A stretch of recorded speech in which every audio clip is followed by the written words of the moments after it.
নমস্কার স্টুডেন্ট, আমি তোমাদের সৌমা ম্যাম। আজকে আমি তোমাদের ভারতের কিছু ইউনিক মন্দিরের সম্বন্ধে বলবো। তোমরা জানো কর্ণাটকাতে এমন একটা মন্দির রয়েছে যেখানে কুকুর পূজিত হয়।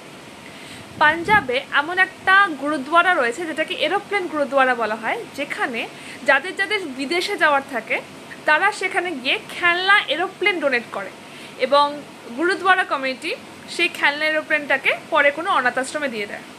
2014 সালে তেলেঙ্গানা আলাদা রাজ্য হিসেবে ঘোষণা হওয়ার পর ওখানকার মানুষ থ্যাংক ইউ বলার জন্য সোনিয়া গান্ধীর মূর্তি সহ একটা মন্দির তৈরি করে।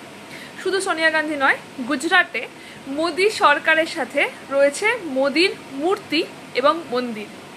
রাজস্থানে এমন একটা মন্দির রয়েছে যেটা শুধুমাত্র ইঁদুরের মন্দির, যেখানে ইঁদুরের এঁটো খাওয়াই প্রসাদ হিসাবে গ্রহণ করা হয়। তোমরা বলো, তোমরা কোথায় যাবে এর মধ্যে?